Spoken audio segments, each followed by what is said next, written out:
Do you want to crank your design imposter syndrome to 11? Do you want to question every decision you've made for every subsystem in the game you're working on? Well, you're in luck. I have a role-playing game that you should read. Hi, I'm Peter, creator and lead designer of Tales from Elsewhere, and today we're going to look at Index Card RPG and extract some very specific lessons from this deceptively simple role-playing game. Now, if you're a regular viewer of this channel, you're probably already familiar with Runehammer games and Index Card RPG, but if you aren't, here's the quick of it. The creator of the game, who goes by many names, one of which is Brandish Gilhelm, created Index RPG back in about 2016 with multiple editions and hard copies being made since. And now, he's been in the business for a long time and is definitely a gold standard when it comes to being an independent game designer. And ICRPG itself is a D20-based rollover system that has stripped away a lot of the extraneous or superfluous subsystems that you'd see in other D20 fantasy role-playing games. And what's left is a very hackable and modular, setting-agnostic rule structure that emphasizes player-facing knowledge and very easy and expedient GM adjudication. And the game was met with critical acclaim.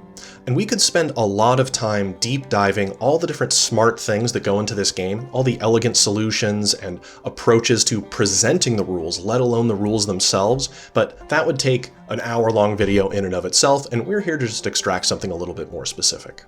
But regardless, ICRPG is definitely in my top 5 role-playing games I would recommend a new game designer read when they start their journey.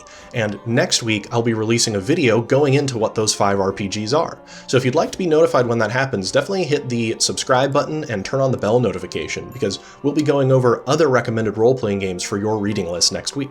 Alright, enough history and preamble, let's dig into why the GM adjudication structures within ICRPG is a lesson that we all should learn from.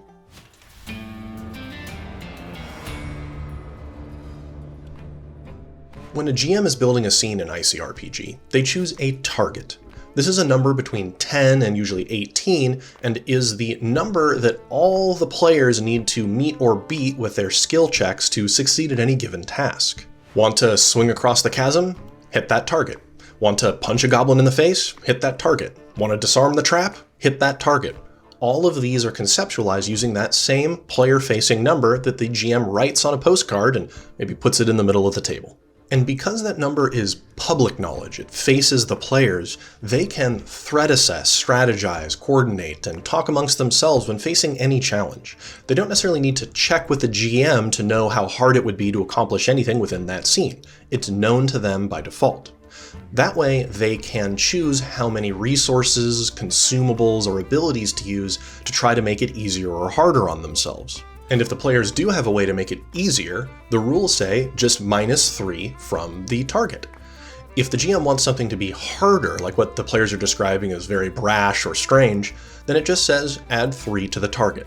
The number just goes up or down by 3 based on context. And you see, that's because Runehammer understood that going up and down by just single digits as your core structure, it doesn't really move the needle much on the chances of success or failure.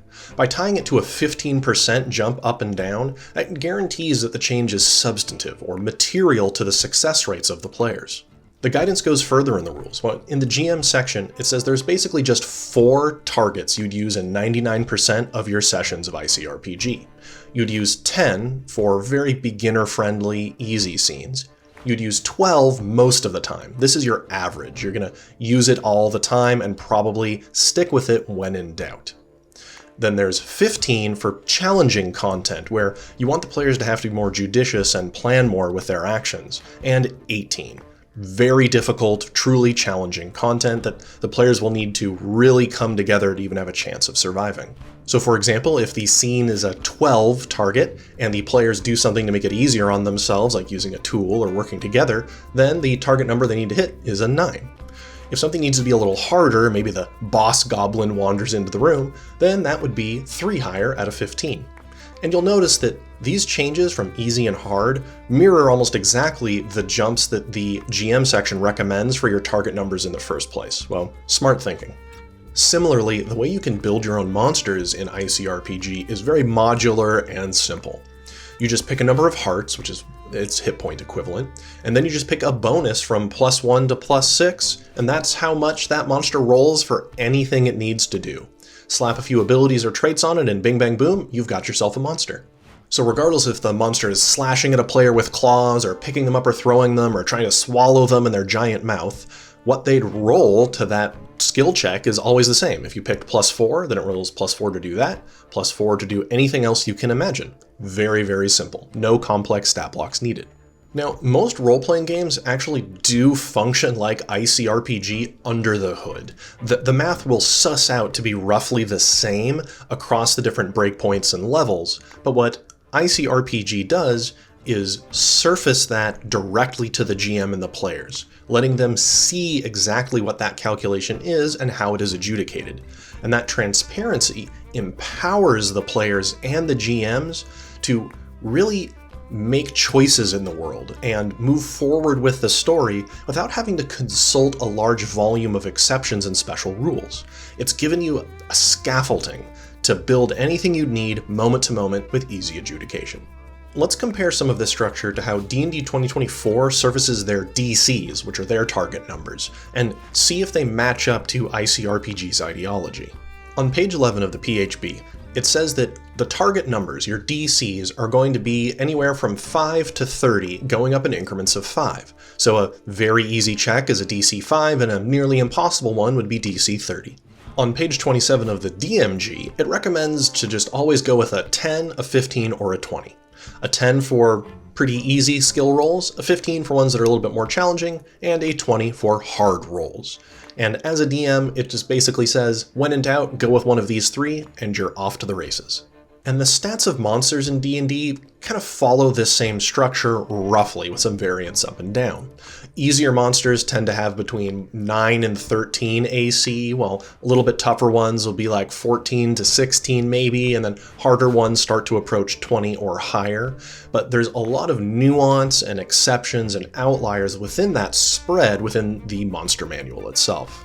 But you know, I bet you could run D&D just like ICRPG. You could just set a DC 10 for this particular dungeon, like say the first sequence of The Lost Mines of Phandelver, and just say that any skill check you need to succeed at will need to be a 10 or higher, and hitting any goblin within the caverns would need to be a 10 or higher, but the boss hobgoblin in there will be hard, so we'll bump it up one tier to a DC 15 to hit that boss, and really none of the nuanced adjudication would be needed when you have these wide bandwidths to work with.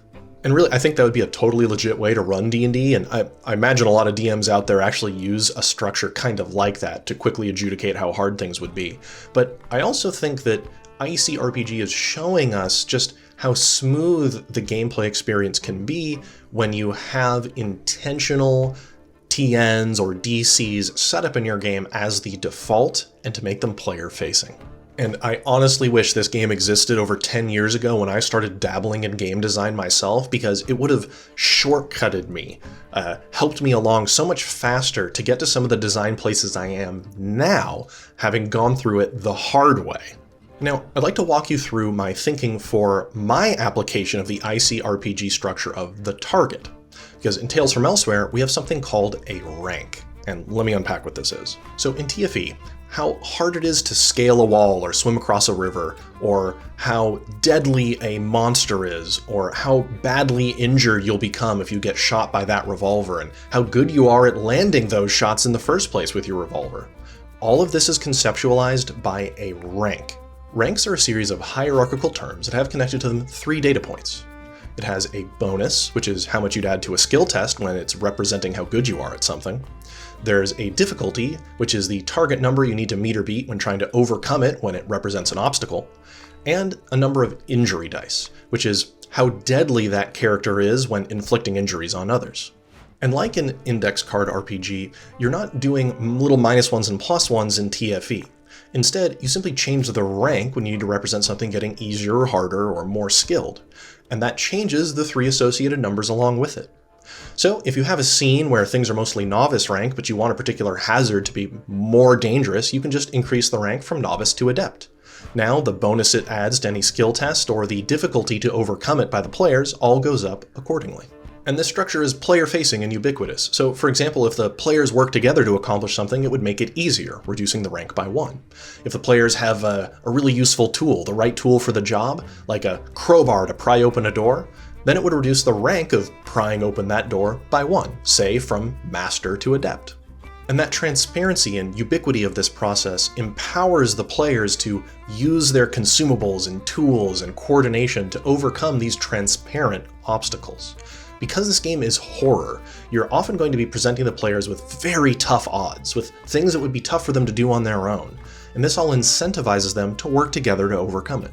As an example, you could have a bandit hideout that you've set at Adept rank for the whole dungeon. That means all of the bandits are adepts at the skills they need to use, like stabbing you with their knives or shooting their 6-shooters, and all of the traps they've set and obstacles you may need to overcome would also be Adept rank. Maybe you want to sneak up on the bandit leader's tent. Well, the GM can just say, like everything in this scene, that's Adept rank, get an 8 or higher. But maybe once the bandit leader is in play, the GM thinks, okay, the bandit leader should be harder, we'll just up the rank by 1. The bandit leader is a master, and therefore rolls higher with their skills, and to overcome their defenses and abilities, that would be a harder difficulty for the players as well. And now a common question I get is, why do I have the terms in the first place and not just the raw numbers? And I'll unpack why really fast, because I think it's where my game and ICRPG have diverged ever so slightly in how it presents information. By tying these numbers to terms that have a real-world definition to them that players may already be partially familiar with, it's a way to fast-track understanding of the difficulties that the players face. For example, if you've never played my game or understood it at all, and I tell you that overcoming some obstacle would be inhuman, you've got a pretty good idea that that's going to be very tough to do. But if I say that overcoming an obstacle would just be a novice, then, well, you're going to assume that that's not very hard, and you'd be right. And the benefit of this is it lets you use more natural language in how rules are presented and discussed, while still keying them off to the underlying numbers. And after just a session or two, players start to remember what each of these ranks mean when it comes to the engine underneath, because there's so few of these ranks. The whole game is generally dealing with just a handful of them that every challenge or skill or obstacle leverages. Before you know it, as a GM, you could just say, oh yeah, that'd be a master rank to accomplish, and the player knows immediately that they need to get a 10 or higher on their skill test. And they also know immediately that because they have a tool, they know they could bring that down to an adept rank and only need an 8 or higher, and if they get a friend to help them out, it brings it down once again to a 6 or higher at novice rank. And all of this just moves very smoothly without necessarily needing to exchange a lot of numerical information between the GM and the player.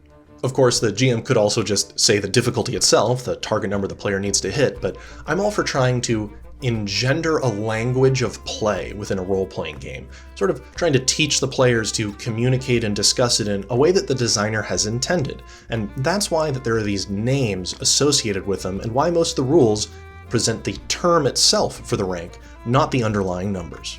And now I'm definitely not saying that Tales from Elsewhere is doing a better job at conceptualizing difficulties than Index Card RPG, far from it. There's innumerable ways to internalize the lessons that ICRPG can teach us, regardless of what type of game you're making, whether it's going to be rules light or powered by the apocalypse or super crunchy. Understanding how those mechanics actually work and making it so the GMs and the players are empowered by the system, not held back by all the number crunching, is a really vital lesson indeed. And I highly recommend you read the full free rules that they have online. You can basically get all the rules you need to understand this game just on the Runehammer website. And if you do take a look, let me know what you think the other lessons you could learn from this role-playing game would be. I think there's a ton of them, and we've just focused on a single one this time. And if you stop by next week, we're going to be looking at other games that I would place alongside Index Card RPG as the starter kit for an up-and-coming new tabletop role-playing game designer. So if you want to be notified of that, hit the like and subscribe below, hit the bell, and I will see you back here next week on Tales from Elsewhere.